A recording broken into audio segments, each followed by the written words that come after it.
So we should be officially live now. I am so excited to have you into our workshop today. For any students that are joining us, we're going to get started in about 10 minutes. So if you're watching the recording of this, we'll get started shortly. So excited to have you all here. And during this workshop, we're going to talk about how to network in meaningful ways, how to have proper informational interviews. Essentially, how can you have relationships with people in non-transactional ways? Because often I feel like when we think about networking, we think about, okay, well, when I meet with this person, how is it going to help me out? So I will talk about this. So if you don't mind just maybe introducing yourself and just sharing a little bit about yourself and some of the Yeah. things. And by the way, we'll go over this more in depth during the workshop itself. So we're going to get started at 8 p.m. Eastern Standard Time. But anybody who's watching the recording, you can fast forward 9 minutes because we'll get started in 9 minutes. So first of all, thank you so much for having me, Garrett and Sydney. Truly honored to be here. And so something about me, I worked in higher education for 10 plus years, and I got my master degree in communication and from Syracuse. I got my PhD also in communications with a concentration in public relations from University of Maryland. And I graduated in 2009 and then started teaching at my liberal arts college in New Jersey for 10 years. And I have just resigned from my job, and now I'm building my own school. And today I actually just launched my own program, which is a 10-day immersion in Singapore to cultivate students' entrepreneurship. So has been a crazy journey, but I'm really passionate about this topic because networking is everything. And it's not just about what you know, about whom you know. And even just for me, building my own company, building my own school, doing this and that, every single event or initiative that I got involved is a result of connection, social media connection, LinkedIn, Twitter, Facebook, Instagram, especially LinkedIn nowadays. Yeah. Yeah, that's amazing. And that's super cool. And I think there's a lot of students that, I think most students right now, I know a lot of them are thinking to themselves like, okay, I'm definitely going to get a job out of college. But I think a lot of them, I think most people have a genuine interest in entrepreneurship. I think everyone's kind of called to that, like, what could I do? What could I do if I was just running my own business? So yeah, I mean, I love maybe just share a little bit about like some of your early days when you were first Yeah, building I what think, you're. I think that's great. Like I try to tell my own students, don't just always search for a 9 to 5 job. Why don't you go out and create something for yourself? Goes back to personal branding. I think personal branding is so important. Instead of always passively waiting to apply for a job, why don't you build a really active personal brand to really think strategically about this? What is the field that you want to build a personal brand and start producing content within that vertical field? So for me, it is alternative education. So I talk about the problems in education, talk about my own company, my own school. So pretty much every piece of content I produce, I want to make sure that content is going to generate some leads or some meaningful connections to who want to know me, who want to get to know my program, who want to join my program.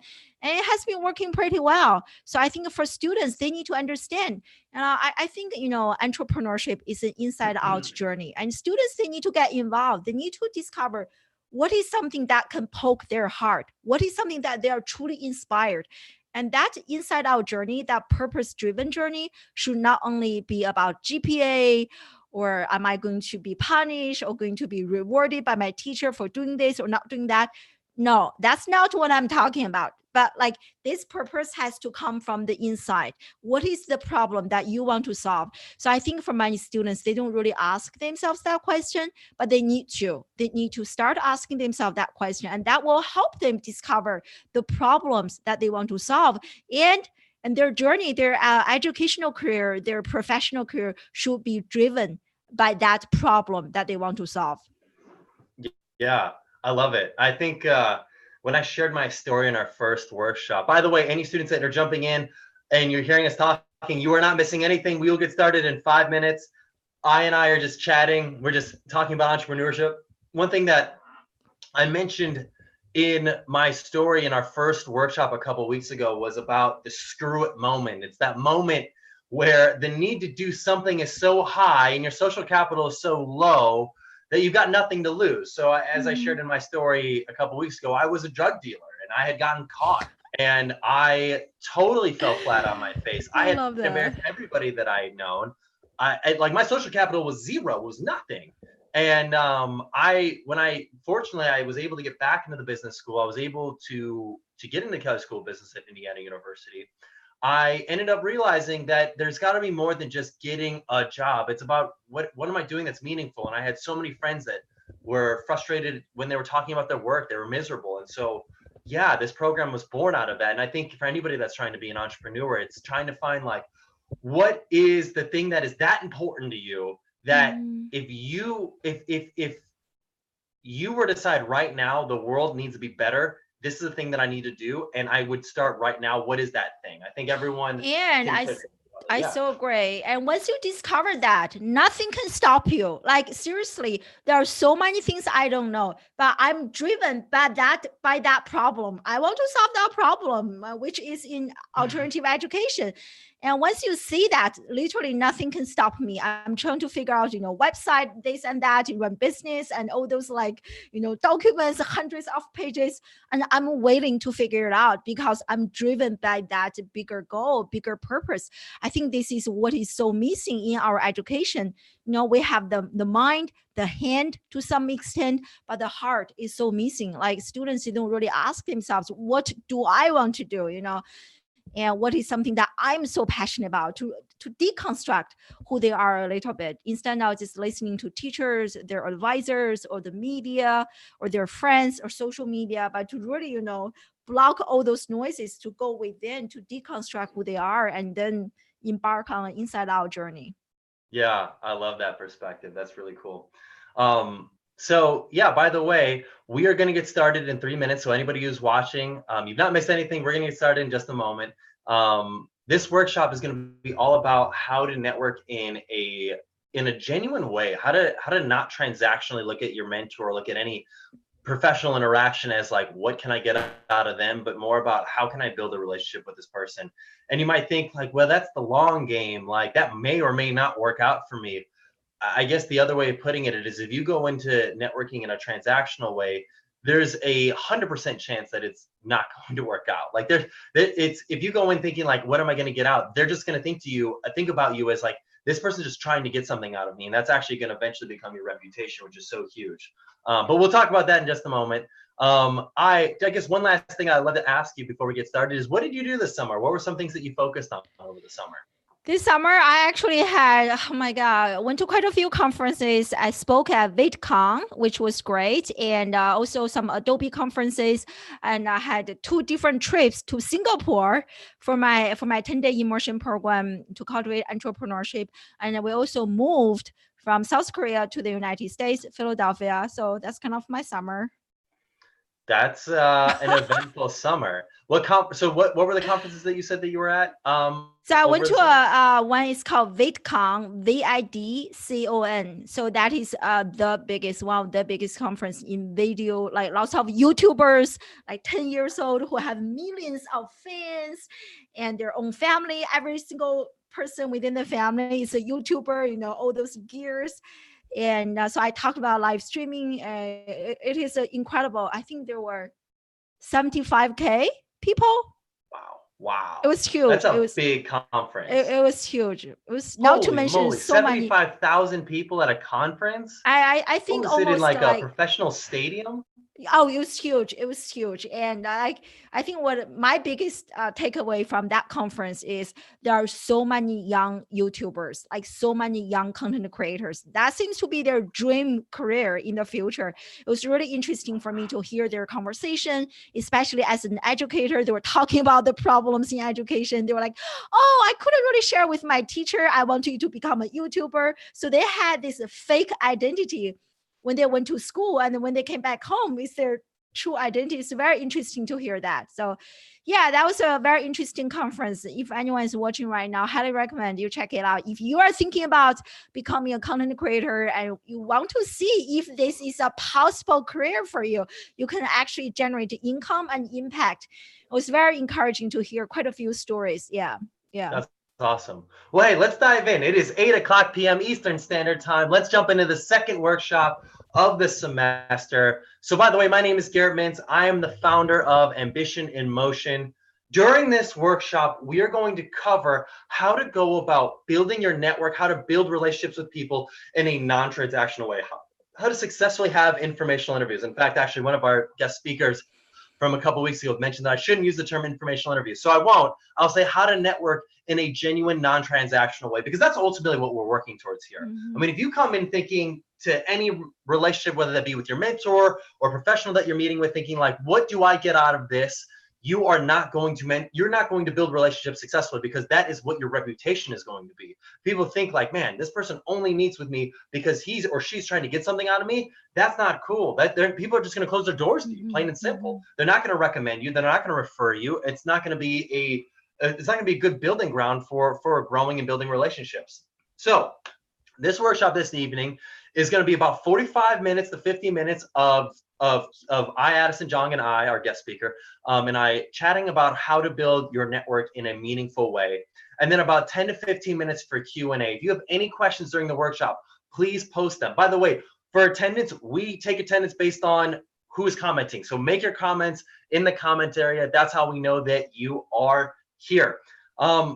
So before we get started, one thing that I want to mention is that by now you should have already reached out to your mentor. If you haven't, if you can't find your mentor's email, by the way, it's on the dashboard. But for whatever reason, if you can't find your mentor's contact information, you haven't reached out, let us know. We want to follow up with you. Part of successful completion of this program is obviously attending our 4 live workshops, but it's also meeting with your mentor at least 3 times over the course of the semester. So you should be getting started on that. You want to be having your first call with your mentor by October 10th. So you got 10 days, but get started if you haven't already. Send an email. Get working on it. You don't want to cram those 3 meetings into a short period of time, because it's not going to be as beneficial for you. The program just won't work for you. And I guess the other thing I want to do is I want to set proper expectations. I mean, if you come in to this program thinking like, this is going to hand you an internship on a silver platter, I can promise you it is not going to work out for you. But have people landed internships or full-time job offers or acceptance to graduate programs through this program? Absolutely. Happens all the time. But it's about those that invest themselves. You get in what you put, you get out what you put into it. And that is how this program works best. So I know that a lot of you might have some fears. You might be thinking to yourselves like, well, what if I reach out to my mentor and what if they don't like me? Or what if we don't hit it off right off the bat? I mean, what I can tell you is this, and I already explained it a little bit in our first workshop, but we matched you based on work orientation. So there's already a predisposition that you and your mentor are going to like each other. We already know that. So even if your mentor is not exactly in your field or like screaming like this is the perfect person for me, we know from a non-transactional, we know them from a like on their LinkedIn page, what might not be posted there, but knowing more about their personality, that this person is more likely than not going to be a good mentor for you. So even if you're like, I don't know about my mentor, reach out. Because you got, by the way, nothing to lose. This is part of the program. Make the most out of it. You don't know what their past experiences are like. So yeah, but the other big thing that you might be concerned about is think to yourself, well, what if they don't like me? Or what if they don't answer my email? Or what if like we don't hit it off the bat? I mean, I think one thing that really is the most important thing to target is whatever those fears are, put them out in the open. Like, let's just talk about them right now. So what I want you to do right now is in the comment area, I want you to write down, what is your greatest fear when it comes to talking with a professional in your field of interest that you've never met before? Whether that be your mentor, whether that be a professional you met at a networking event, maybe that be a connection to a connection of yours. What is your greatest fear? Write in the commentary. I think the biggest thing is let's target this. Let's not pretend like those fears don't exist, because they are real. They do exist, but let's put them out in the open. So right now in the comment area, put what your greatest fear or concern is when talking to professionals. Take a moment, write it down. Awkward conversation. Ella, thank you so much for sharing that. So yeah, I mean, I think if you're thinking to yourself like, well, what if the conversation's awkward? What I can tell you right now is that if you come in prepared to your meeting with your mentor or with any professional for that matter, it's not going to be awkward. So one thing that we talked about before in the first workshop, we'll still talk about it later today, is the importance of setting a story for yourself for why you will be successful. So we talked briefly about it in our first workshop, but literally closing your eyes and envisioning what does the best possible outcome look like from this situation. Literally envision that. Like before going into a conversation, whether that be with your mentor or another professional in your field of interest, envision what does the best possible outcome look like for me? And think about that. Envision, literally play in your mind, like roll back. I think I gave the example of like the basketball player, Michael Jordan, hitting the game-winning shot, 3-2-1, he hits it. He plays that back in his mind multiple times. That's what allows him to be successful. When you're going into a mentor conversation or professional conversation, what does the best possible outcome look like to you? Literally play it in your mind multiple times. It won't be awkward if you come in prepared, if you come in mentally prepared that this is going to be a successful conversation. And also, if you actually come in with questions prepared for the meeting, it won't be awkward. You will find that common ground. And then the other big thing to help prevent against awkward conversations is to not be afraid to be vulnerable. Share your story. The more vulnerable you are, the more attractive you are, the more likely you are to build a deeper relationship. Because here's the thing, people are not going to, like, the people you share about all your triumphs and wins, that's a big list of people. You might post that on LinkedIn. But like for someone like for myself, that I was a drug dealer, when I shared that story with people, like that builds a bond between me and the person I'm speaking with, because it allows them to feel like, wow, I'm connected to this person because this person shared a really intimate detail about his life with me. You should be comfortable with sharing yours. I can tell you that vulnerability is one of the most vital and important characteristics to any mentor relationship thriving, because it allows trust to build. So that will help avoid against awkward conversation. So great question there.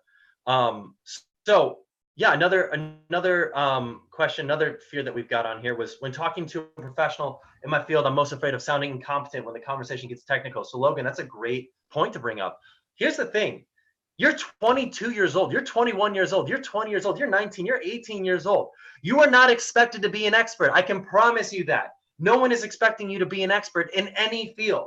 So get rid of any preconceived notion that people are expecting you to know every acronym, every different way of talking, every different thing that they're talking about, because you're not. And that's okay. That's a strength of yours. Like, people are going to make hiring decisions based on potential, not just based on more or less. They're not going to make hiring decisions based on who knows the most. They're hiring based on potential. But even when building relationships, they want to invest in you, their mentee or the person that you're speaking with, based on your potential and willingness to learn. If you don't know an acronym that someone talks about, you can interrupt them and say, hey, what does SBHC mean? They may just be used to talking to other industry people where they use acronyms, and that's okay. They can get away with it.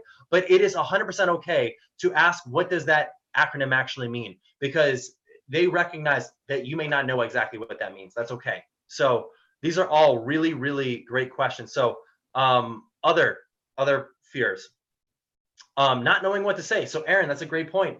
On our website, on the AIM dashboard, you literally have, in the tips and templates component, literally on the right-hand side, I believe is like the third icon down, we literally have a list of tips and templates. We've got videos. We've got suggested questions to ask. We've got tips on how to ask those questions.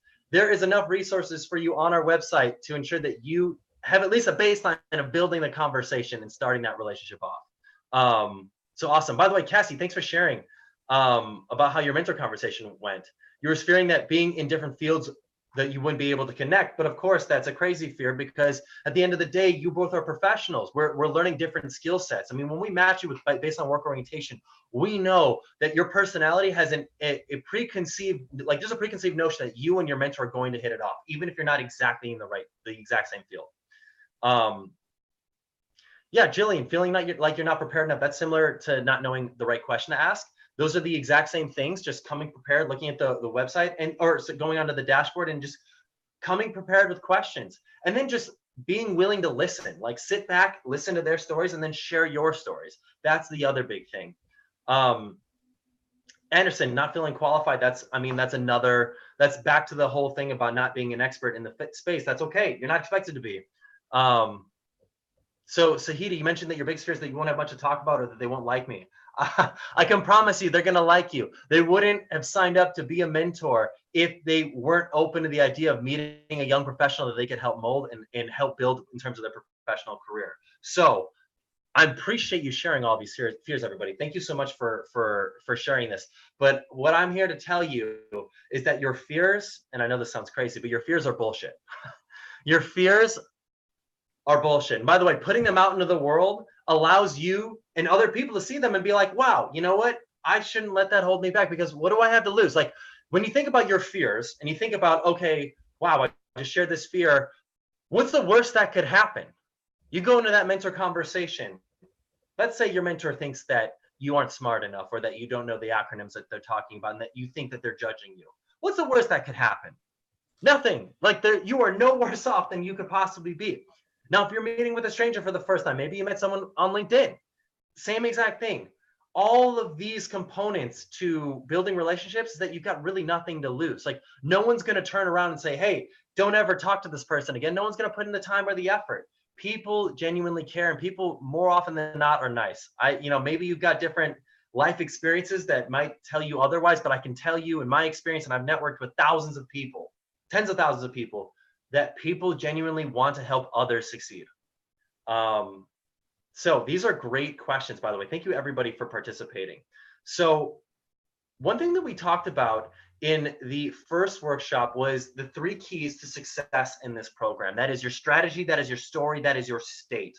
And I want to harp on that. I want to refocus on that, because those are the 3 huge critical things that are vital to you being successful in this program. Because all those fears that you brought up, those are all very valid fears, sure.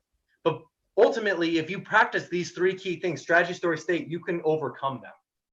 So state is the most important one. It is physically, how are you? Physically, where are you at? Did you have a really long, tough Tuesday? Are you tired? Did you have some tough exams? Where are you at right now? Wherever you're at, what I want you to do is I want you to stand up, and I want you to shake it out. I want you to get loose. I want you to dance it out. I want you to do some jumping jacks. I want you to get loose, get that blood flowing. Because here's the thing, when you get your blood flowing, you get your blood going to your brain. You are releasing endorphins in your brain. You're getting yourself into a state conducive for retaining information. And that is so helpful. So get up, stand up, shake it out, let it loose, scream at the top of your lungs. Just go, yeah, just let it out. Let it out. Because that will get you into a position ready to be successful, whether that means you're going and meeting with your mentor, or you're going to a networking event. If you get your body into a physical state conducive for being successful, your body language will come off of you, radiating positive energy. If you come in slumped over, tired, hungover, and having a bad hair day, whatever is going on in your world, if you come in a negative attitude, and in a negative physical body, negative physiology, I can promise you it is going to be exceedingly difficult to network and build relationships with people in a positive way, because the majority of your communication comes from your body language. Very little actually comes from the words you say. So how you look and how you act, how your physiology is so crucial. So get up, stretch out, get loose, get ready to learn some information, because we've got some really cool content for you this evening. The other key, the second key, is your story. What is the story you tell yourself? Back to these fears. If we have fears in our mind, we have a story that we tell ourselves, like, well, I don't know if we're going to be able to have a mentor relationship. I think Cassie brought up a great point. She said when she came into her first mentor conversation that she was concerned that because her mentor wasn't exactly in her field, that she didn't know if they'd be able to hit it off. But she already had her first phone call and it went great. So that's already her overcoming her fear. You just got to go and do it.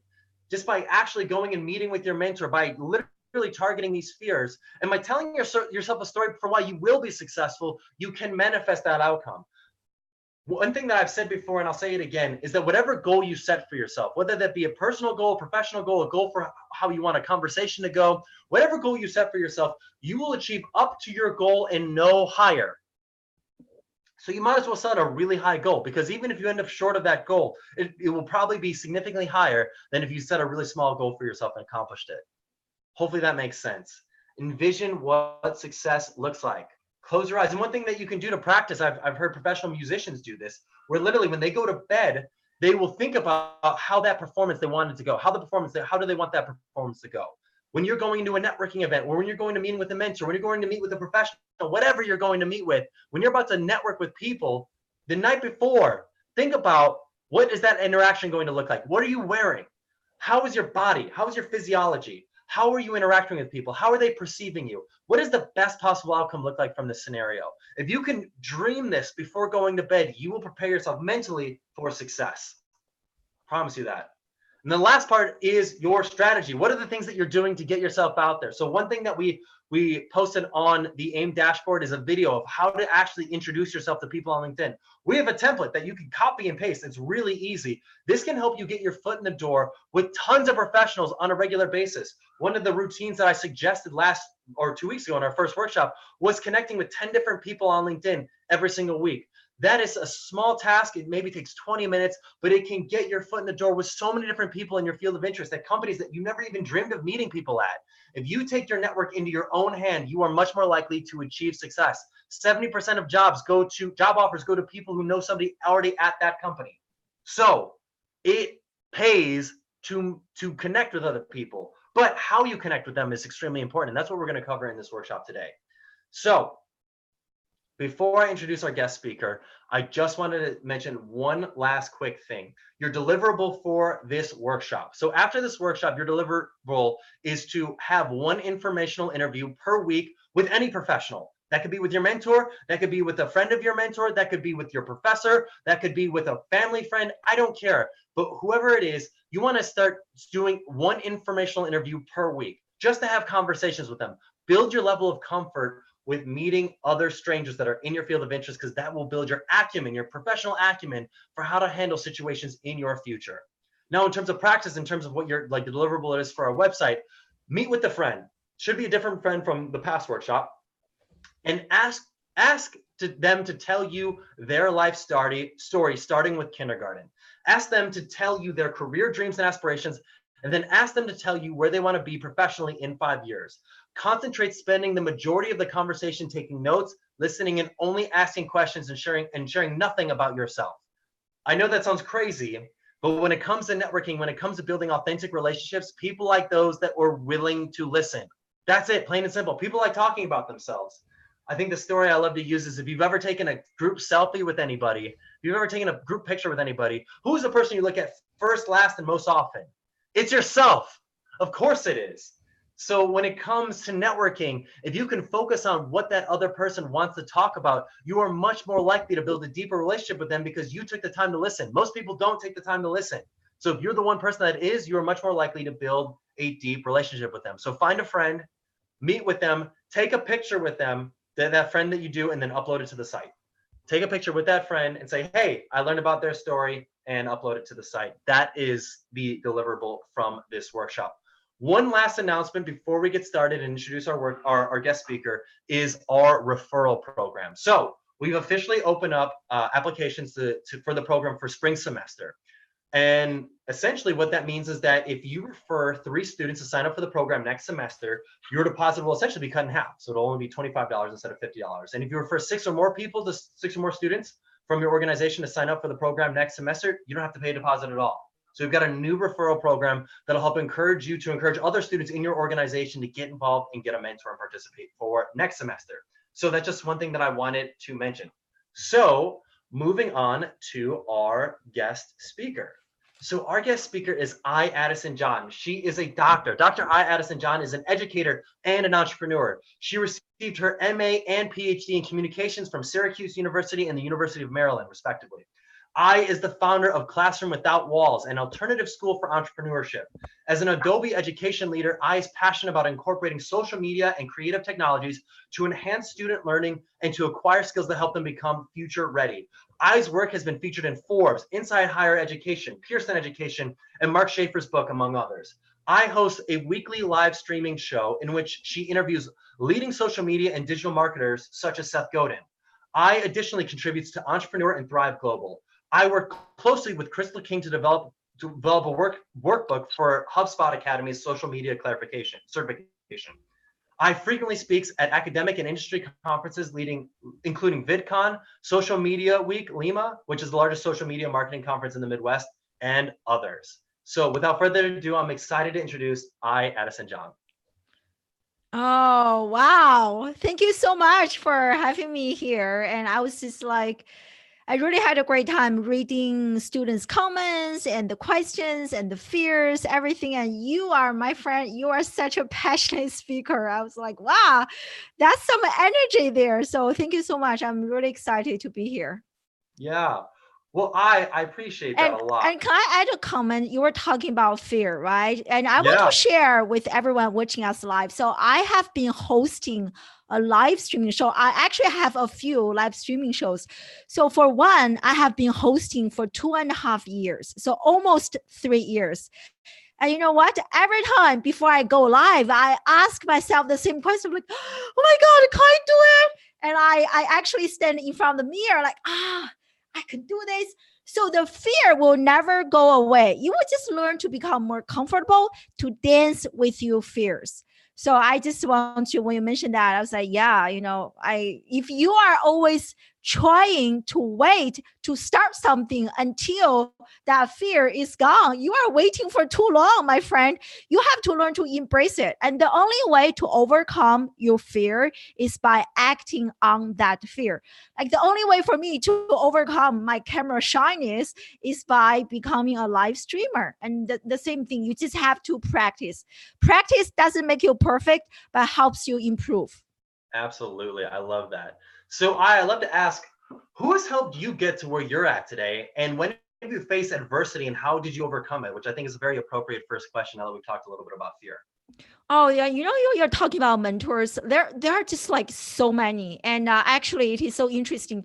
So I'm a big advocate of using social media. Like for you guys were talking about informational interviews, and you don't know like what questions do I ask. You know what? There is a concept called professional stalker. So become a professional stalker on LinkedIn. You can follow so many people. So that's mainly my professional connections. I have so many friends. When I was trying to start my business and reinvent myself, branching outside of academia, I was very afraid. I was very uncomfortable. But those people, those connections I made through Twitter, through Facebook, through LinkedIn, through my own show, through Instagram, they have helped me so much. I can give you a long list of people who just believed in me, especially sometimes, and many of you guys are probably also afraid of failures, and you are so afraid of making a mistake. When I think about my own students, they always ask me, Dr. Am I going to lose a point? I was like learning has become an accumulating or losing point. And but I want to share with you that failure will never go away. Really learn to embrace it. So when I have failures, so many, and my mentors, my friends, my digital friends, and they just send me a note. I believe in yourself. We believe in you. You can do this. So all those people helped me so much. And many of them we have never met in person. Never ever. I don't even know if we will ever connect in person, but they have become my close friends, mentors, and collaborators. We work with each other. Yeah. That's awesome. Well, so I want to ask you a question real quick, because the second part of the question was, when is the time that you faced adversity? But I believe that what you just talked about touched on a question from Cassie. She asked, I know you've got templates for sending emails to start the conversation, but is it appropriate to just post on LinkedIn asking for others interested in mentoring? I think you can do that. I don't know how successful it will be. Like, I definitely think some people might see that and be like, yeah, definitely, I'm very open to mentoring you. But on the website, on the dashboard, on the tips and templates, there's literally a video where I explain how to go about connecting with people at companies that you're interested in. And there's a cool thing on LinkedIn. Like, a lot of them say, like, I is interested in volunteering and mentoring people. Like, Garrett's interested in doing X, Y, and Z things. On people's LinkedIn profile, it literally says what they're interested in doing. You can stalk them and find that out, and then send them a LinkedIn message. Just connect with them and say, hey, you've only got 240 characters or something, but say, hi, my name is Cassie, and I'm really interested in the work that you do. I was hoping to connect and potentially learn, because I'm currently a student. Once you drop that you're currently a student, most people are going to accept that LinkedIn connection request, because people want to help those that are learning. People love the idea of mentoring others. What do you think, Guy? Oh, I totally agree. And especially, you guys are students. So sometimes I was looking at all the comments. You were like, oh, I'm just a student. Nobody really cares. That is not true, because you are a student. People we are willing to serve, to help the next generation. So I think quite to the contrary of many of you, what you guys were thinking, being a student can actually give you an advantage, and people are more interested and more willing to help you.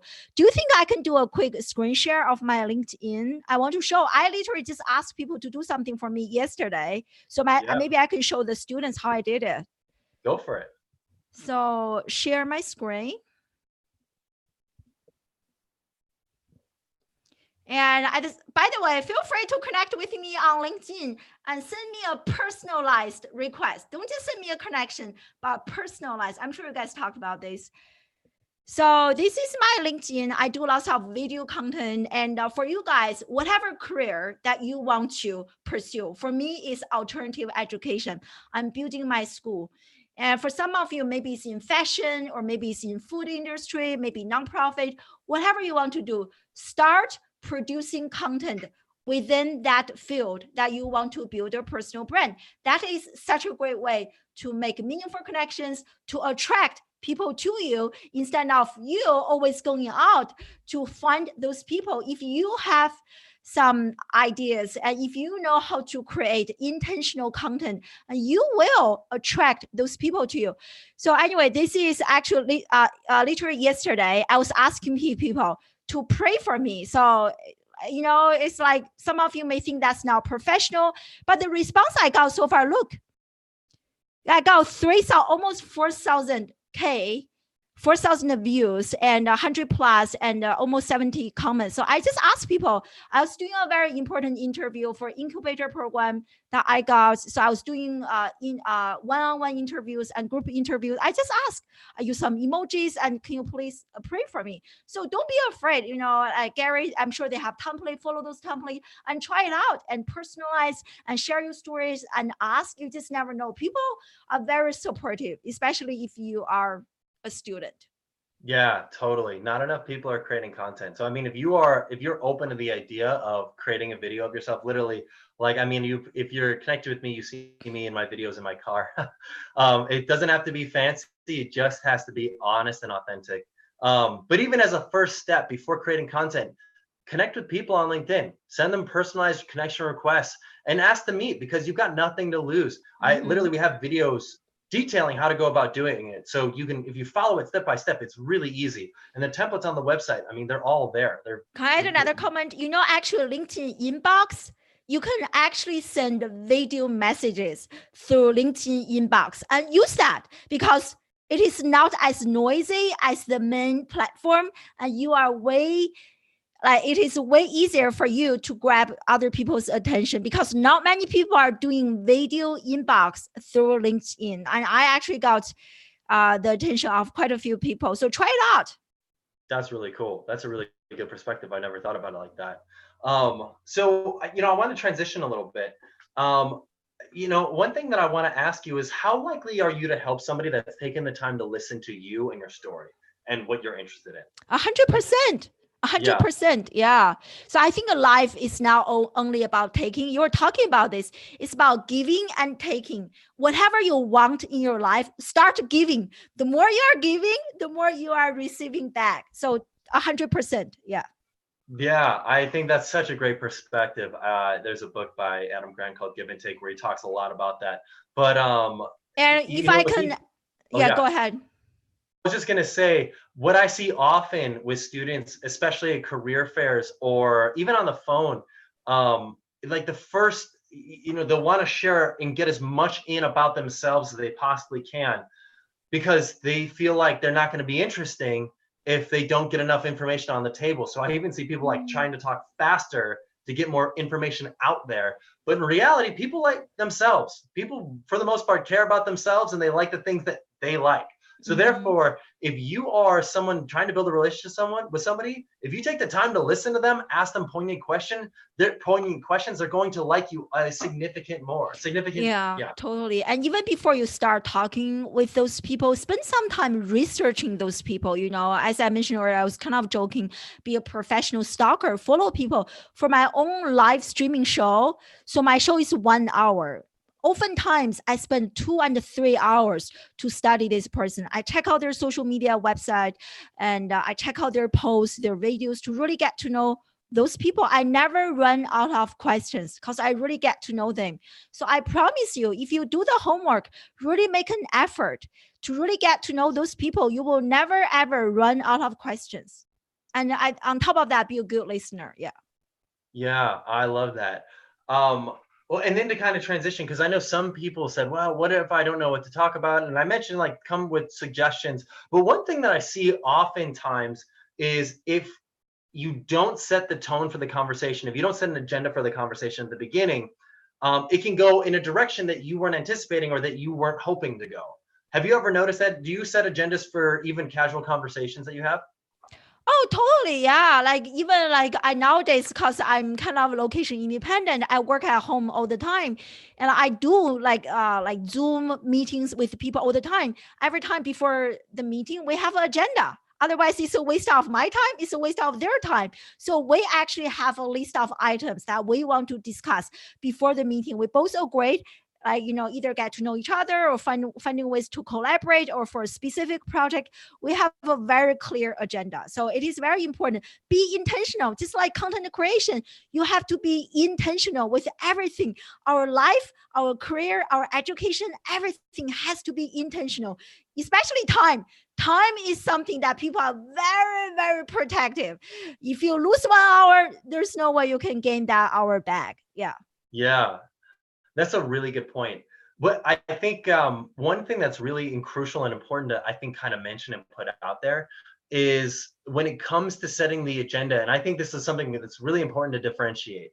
There's a big difference between being transactional and setting an agenda, because I think potentially it's easy to get confused. So sometimes what I'll see is, and this would be an example of someone networking transactionally, is you have a conversation with your mentor, but you don't set the agenda. The conversation goes in whatever direction it goes because you never set the agenda. And then at the end of the conversation, you say, hey, so I'm looking for an internship. Can your company help me out? Can like you help me with an internship? And obviously that's not good. That's, by asking that, you're kind of giving a transactional notion of like you're expecting this person to give you that opportunity. Whereas setting the agenda is very different.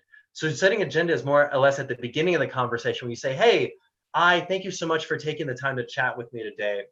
We've got 30 minutes for this call or this video call or whatever we're doing. Is that all right with you? And they say yes. And then you can jump in and say, hey, well, naturally, you're going to want to learn a little bit more about me and why I reached out to you. And obviously, I'm going to want to learn more about you and how you got to where you're at. And ultimately, one of the things I'm working towards is landing an internship. And so I love to just learn about your perspective, your tips, your insight about, anything that a student can do today to help get themselves closer towards landing that internship. By setting the tone for the conversation, the agenda that way, I found that to be an extremely effective way, because then it gives the mentor context as to what you want to talk about. And then two, it allows you to say that. So it allows you to stay on point with what you're trying to work towards in that conversation without saying like, hey, can you help me get an internship? Does that make sense? Oh yeah, totally. And also, like, don't be afraid that you are a student. I have learned so much from my own students. And I recently discovered Microsoft, they actually have a policy. So every time when they hire like a group of people, they want to make sure that they actually hire a fresh graduate, because they want that perspective. You guys have a unique perspective on life that many people are interested in learning more about, especially I work in social media, digital marketing. I always want to learn something from my own students, from the young generation, Generation Z. And so you definitely have something valuable to bring to the table. So sometimes you can also add, like, if you are looking for an internship, you can also add, is there anything I can do for you? Like, what can I do for you? And people appreciate that, even though you are just a student, you never know. Yeah, that makes a lot of sense. So I want to ask you another question. It's a question about building deep relationships. Do you have any tips about building deeper relationships with other people?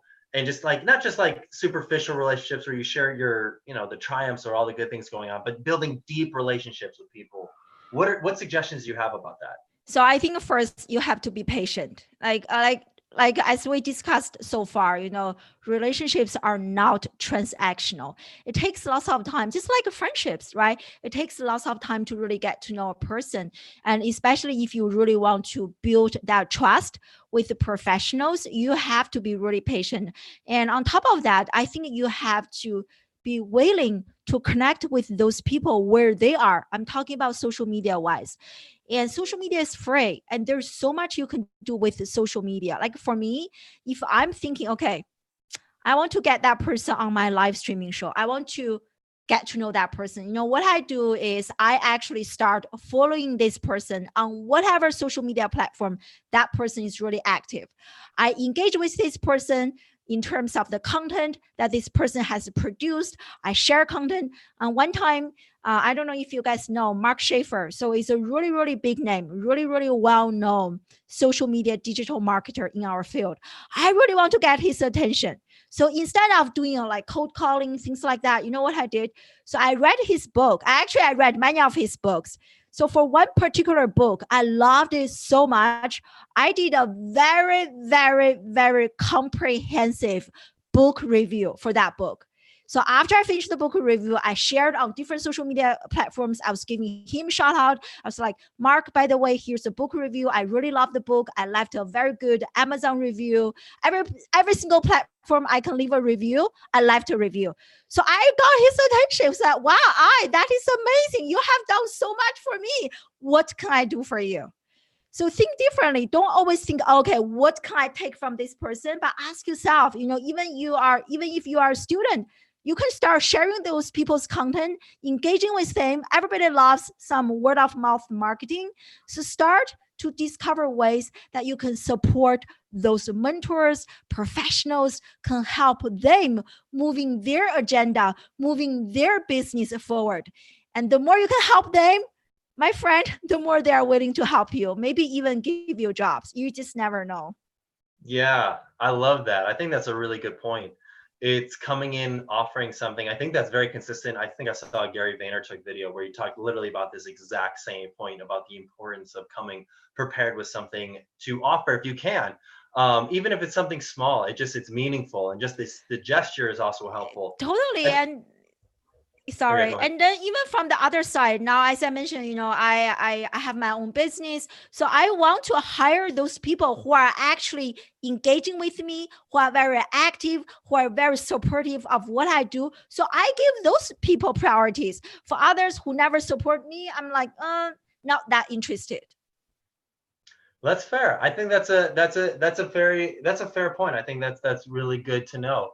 I think one thing though that, as a student, you might be thinking to yourself, well, I don't know if, like, even if I plug them, I don't have that many followers, or that sort of thing. But I think one thing that you can do when you're in the conversation with somebody to build a deeper relationship with them is to get to know their pain points. And this is something I'm a huge fan of. I learned this through a program called Sandler Sales. And obviously you're not a salesperson, maybe you are, but you are essentially building a rapport with somebody. You're building a relationship with them. And the biggest thing that people, when you're building a deep relationship with somebody, is the people that are building the deepest relationship with you are the ones that are sharing their pain points with you rather. I mean, if you're talking, when you think about it to yourself, when you think about all the things going on in your world, who do you share your triumphs with? You share them with everybody. You got that internship, you got that job offer, you got accepted to a graduate program. That's amazing, fantastic. You share that with everybody, right? But when something doesn't go the way you thought, when you failed that test, when you got to the final round of an interview but ended up not getting the job offer, when you sent in the application, thought you wrote a great essay and you ended up getting denied from that graduate program, who do you share that with? Those are the people that you have the deepest, most strongest relationships with. And the coolest thing is that you can actually get that with professionals, with mentors that you've just recently met. It's called going through the pain funnel. It's getting to know them and asking them, like, hey, so what are some of your greatest concerns for your work? And some of them may not have any concerns. Some of them may say, oh, well, I've got no concerns in my work. And by the way, that's BS. Everybody's got some concerns for their work. Plain and simple, everybody's got some concern that they have for anything that they do. But what I've learned is that you can ask them different ways of phrasing that question. So if they say, hey, I don't have any concerns for my work, maybe then ask them, say, well, hey, when you transitioned from college to career, what was something that was unexpected that you had to adjust your lifestyle to? that's a good way to get started. And then you ask them, how long did that go on for? And then you ask them, what are some things that you tried to do to solve that? And then you ask them on a scale of 1 to 10, 1 being not important, 10 being extremely important, how important is it or was it for you to solve that issue?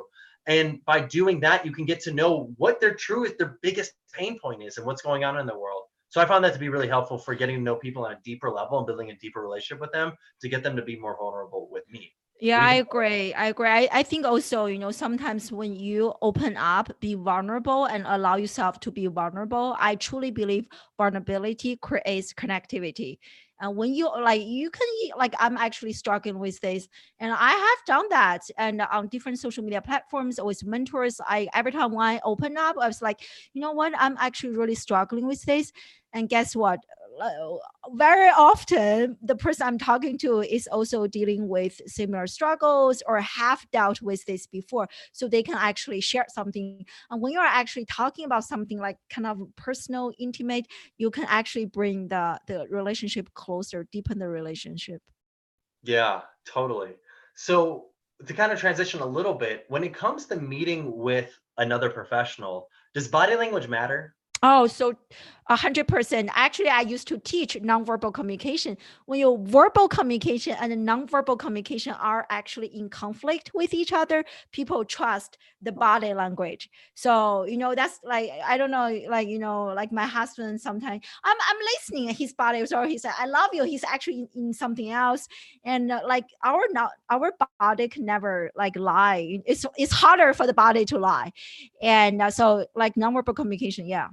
Totally. Yeah. Yeah. So when you're actually talking, you have to use your body to communicate. You are actually interested. You cannot like actually think about something else. People can notice that.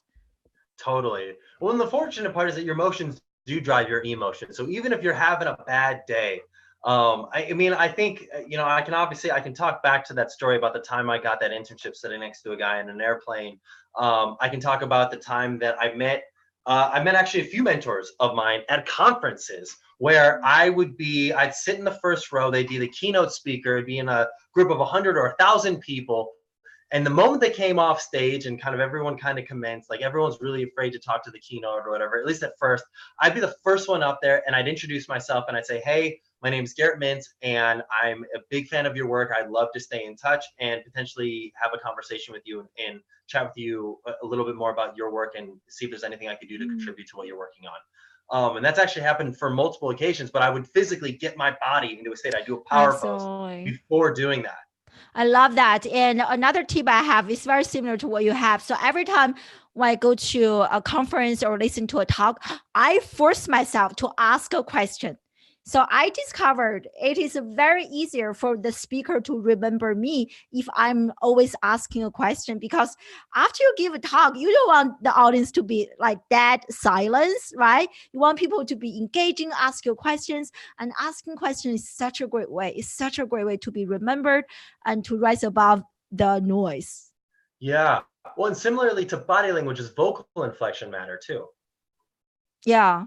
Yeah, exactly. You want to like communicate. You are so passionate about this. As you can see, I'm like very interested in talking about this, and also like going back to my personal example, like my live streaming show. You have no idea how many people have come to my show, and because of the way I talk, I'm so passionate about this. They were just like, I will love your energy. And it is very interesting, especially for digital communication. So I know you guys were doing this informational interview. So maybe next time you can even challenge yourself. Like besides doing the traditional interpersonal interview, why not try to do a live streaming, like informational interview? It is very different talking to a camera. And I think when you are talking to a camera, you need to even exaggerating a little bit more so people can actually feel your passion, your voice, compared to traditional face-to-face communication. Try it. Yeah. But it makes a huge difference. Yeah. People they want to feel your passion. I did so many incubator, like a startup company interviews. And one key reason that they do those face-to-face interviews is that they want to feel your personality, or even Zoom video chat. You want to make sure that you communicate your passion. So voice, intonation, make a big difference. Totally. Well, I mean, and I think a lot of students are actually doing a video call for their mentor meetings because their mentors are in different parts of the country and they're in different parts of the country. So That's that makes great. total sense. So yeah, I think with that said, if you're talking, if you're like, hey, I speak like this and this is how I speak and I speak monotone and I don't change vocal I inflection. can't stand it. Yeah. Yeah, I I was like, coach stop others. talking. I coach others on live streaming and oh my God, regardless of how good your content is, nobody's going to watch that. People say attention span is short. That is not completely true. Attention span is short for crappy content. So if your content is really bad, yes, no attention span. But when you think about it, we all binge watch whatever Netflix movies that we love, we can't stop watching because the content is good. So you want to be that. You want to be a magnet. You want to use your body language, the way you communicate, show your passion, show your personality, embrace who you are, and people will be attracted to your authentic self. Yeah, that makes so much sense. So, by the way, I want to make a quick interjection. I want to ask you students, while you're watching the audience, you've been watching now for the last, I don't know, 45 minutes. I and I have talked about a lot of really cool things, a lot of really cool topics. We're about to jump into the Q&A portion, but I wanted you to share right now, what have you learned so far? What is something that stood out to you that maybe you didn't know before this workshop, or what is something that you found to be really insightful or just interesting in general, that maybe you'd like us to touch on more?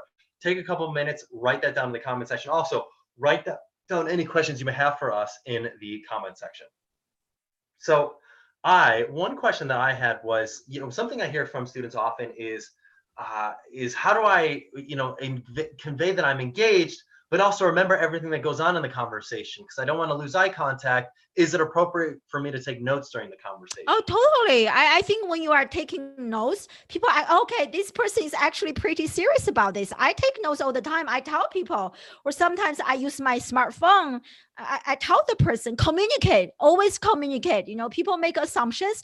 And the only way for you to clarify that assumption is to actually be proactive and communicate. I tell people, hey, I'm actually now checking my email. I'm using my phone to take some notes. I want to make sure I have all the points, have all the questions. You are making so many great points. I want to make sure I remember every single point. So when I go home, I will revisit. And I think people like that. I take notes all the time. Even like just now, I was taking notes. I have my notebook here. I was taking notes and yeah. I'm a big fan of the pen and paper note because I think sometimes if they see me on my phone, they could be thinking to themselves, like, is he texting somebody? What's going on? Whereas if they see me with pen and paper, they know that I'm taking notes. There's no other thing going on there. And yeah, I think it totally conveys genuine interest in that other person. I think note taking is so crucial. So another question I wanted to ask was, is it appropriate to ask somebody after you've built rapport with them, after you've built a relationship with them, is it okay to ask for introductions?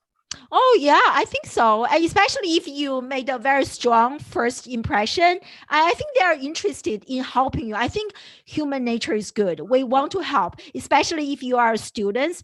And I have introduced, like, I do like digital virtual introductions all the time. And I think so. Yeah. With that said, another question I had was, does reputation matter? Like if you meet with somebody and they give you a vibe or an energy that they may not have the strongest of relationships with that person, or that they might not have like a greatest rapport with somebody, do you want an introduction from them? No. Yeah, Great point. it definitely matters because if when you are introducing someone, you are actually translating this person's trust on you to another person. And so if this person doesn't have good connection with that, no, it's going to hurt you. So yeah, it makes a huge difference. Yeah. I So think true. that also talks about EQ. We talk about IQ in the classroom. I think as students, you need to also have a high EQ to be able to tell the cues, the subtle differences, and yeah, ask smart questions. Yeah. Yeah, no, that's a really good point. Yeah, I mean, ultimately, you could be, there are times that you're better off reaching out to somebody cold than to reach out through an introduction that you don't necessarily know if it's going to be the right fit. Yeah. So I think that's something that's really crucial is what is your relationship to these people? And do you feel comfortable asking them for an intro? And how do you think that person is perceived by those other people? Yeah, That and I is mean, like, so critical. yeah, and from a social media perspective, I receive like cold messages every single day, and oftentimes some people have no idea what I was doing, and that's so annoying. It's like, can you just like do your homework, connect with the right people. Yes. Yeah. So Adam Grunt had the question. He says, during an interview, is there a point of too many questions to ask at the end of it when it comes to asking? So I guess one quick question. So Adam asks, is there a point where it's too many questions to ask at the end of an interview? Now I want to very clarify something. There is a big difference between informational interviews and professional interviews. Professional interviews are where you go in, there's a job on the line, you're applying for the specific role. An informational interview is a casual conversation. You don't have to necessarily dress, you might dress up for it, but you don't actually have to. There's no like, you don't turn in a resume. An informational interview is all about building a relationship with somebody. So I want to distinguish that because it is extremely crucial. Do you have any points to talk about in terms of the difference between professional and Oh, informational? I agree. I want to, I think you made the point very clear. I want to always also add, you don't just go to a job interview to look for jobs.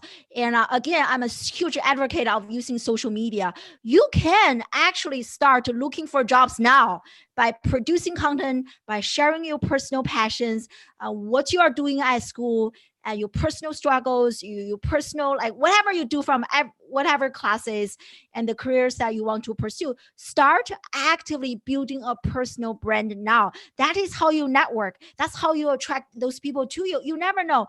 Like I found like clients, jobs, my husband, every single job he found from LinkedIn. And you just never know. Don't be so rigid. You think that only when I go to an interview, that's how I be professional, how I look or search for internships. No. That's like the traditional way. Nowadays, 24/7, you put yourself out there.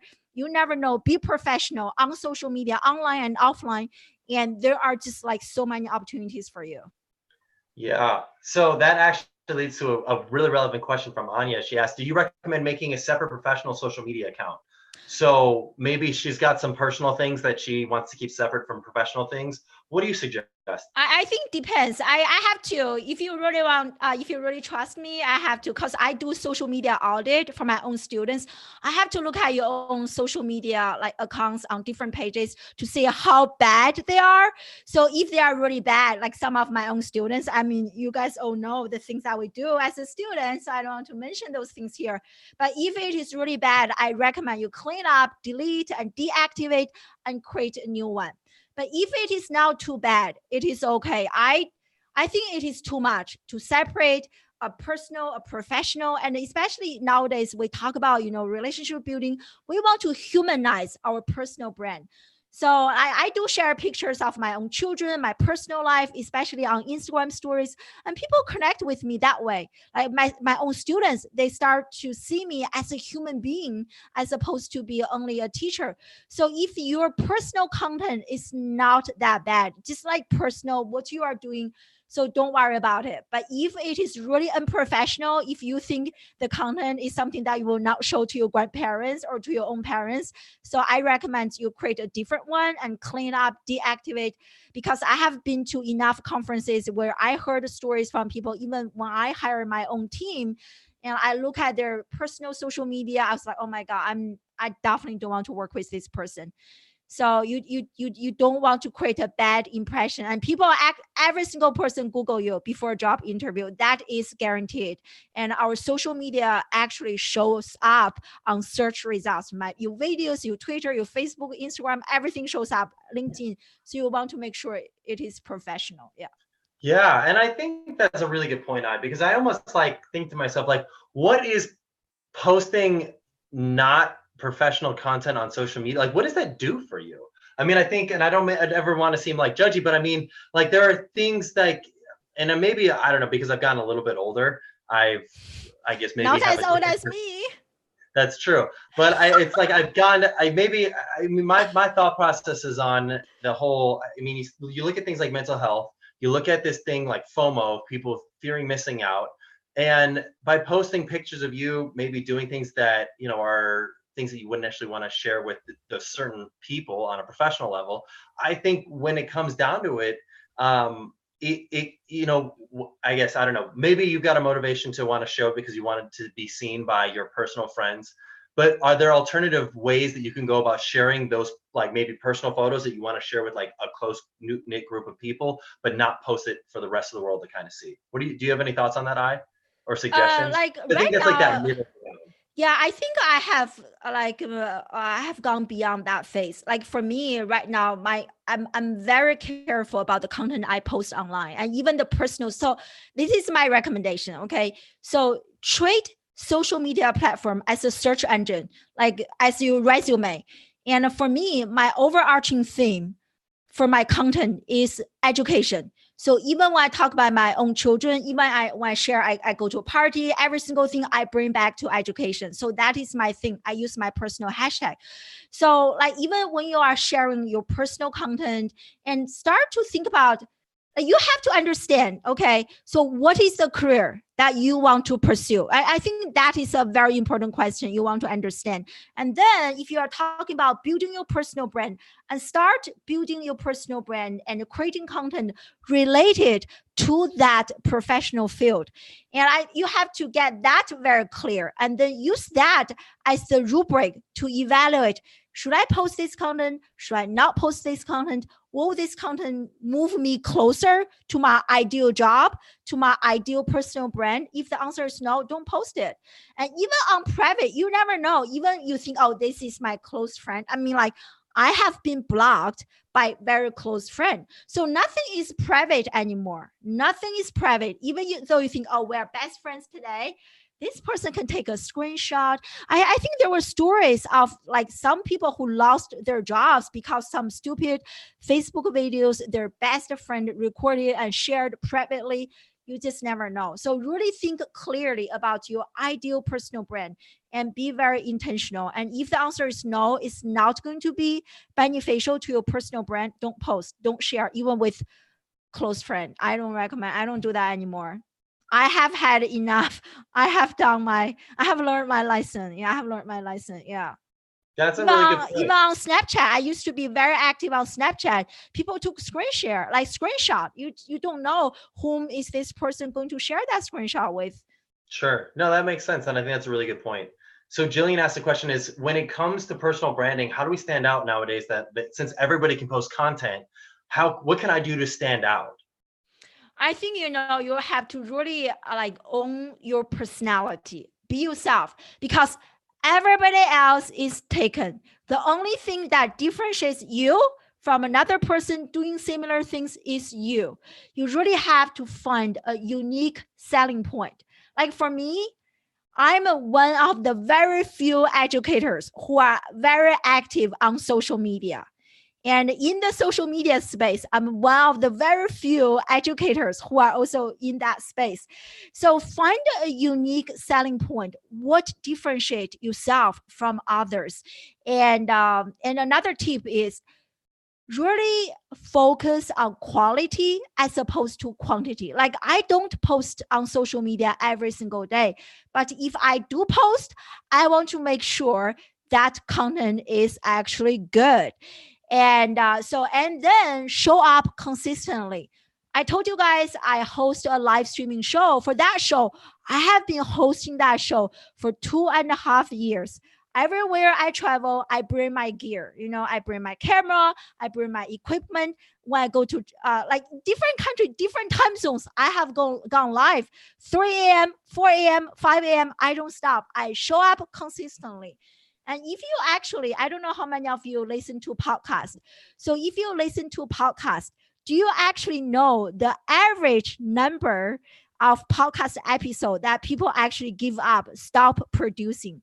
It is number 7. So people give up so easily after 7 episodes. So here you go. If you are thinking about standing out, rising above the digital noise, and start producing quality content and show up consistently. It is so important. I promise you, if you do those 2 points on a regular basis, after half a year, you will see a substantial difference. If not, talk to me. I will help you fix it. That's awesome. That's really cool. So we are at the end of our workshop. I wanted just to cover one final point that we already talked about, was our deliverable, and then I want to have I share with you all how you can find her and how you can connect with her. So in terms of the routine from this workshop, have one informational interview per week with any professional. It can be anybody. It could be in your field. It could be out of your field. I don't care, but focus on having one informational interview per week with somebody. Focus and be intentional about getting to know somebody new, because ultimately you may, by the way, this could open doors that you may not even realize or were possible. But more importantly, it's going to help you build your skills and abilities for when it comes to doing more informational interviews, when you get to the stage that you are actually meeting with people that are very, very important to your career and to your professional path.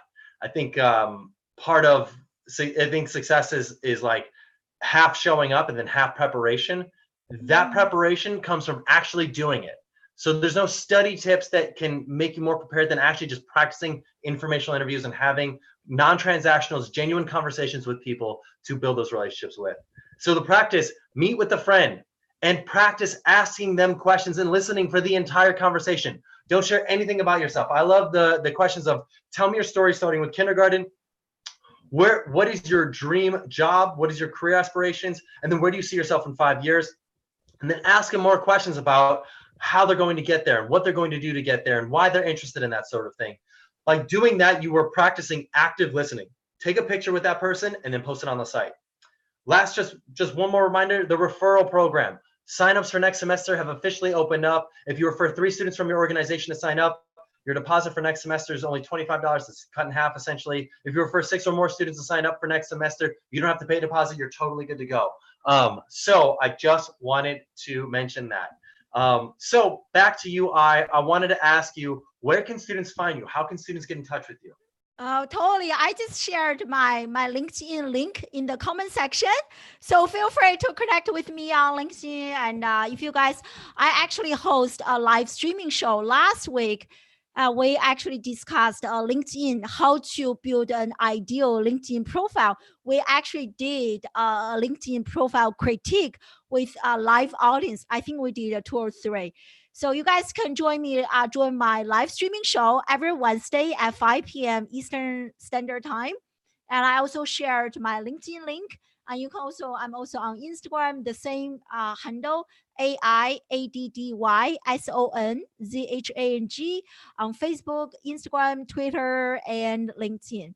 And I'm also, can I talk about this now or? Yeah. Okay. So I'm also organizing a 10-day immersion program in Singapore to cultivate students' entrepreneurship. So you guys will be actually taking an online class on entrepreneurship in November and will earn an Adobe certification and an entrepreneurship and small business certification, and also have access to LinkedIn Learning for a year.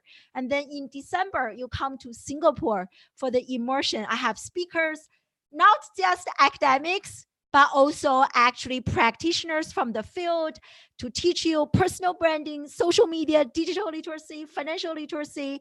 And we're also going to visit Microsoft, Adobe, HubSpot, and also startup companies in Singapore. And you will be working with startup companies and earn scholarship. And we are also going to have some fun. Check out Universal Studios. So anyway, yeah, if you are interested, connect with me on LinkedIn, ask me a question. I think I also shared my website. Awesome. Well, I thank you so much for being here. Students, thank you so much for being here. I'm so glad that we could have you for our second workshop. Yeah, if you want to rewatch the recording of this, this is going to be recorded. It'll be available on our YouTube link. So if you subscribe to our YouTube page, you can always just rewatch it. It is public, it is live. You can watch it anytime that you like. Thank you all for being here. I'm so excited for you to begin connecting with your mentor if you haven't already. If you already have, I'm excited for you to have your second call with your mentor. Typically, you can really start making some big strides by that second and third call. I'm excited for you all. See you next time. See you at our third workshop in mid to late October. See you. Bye.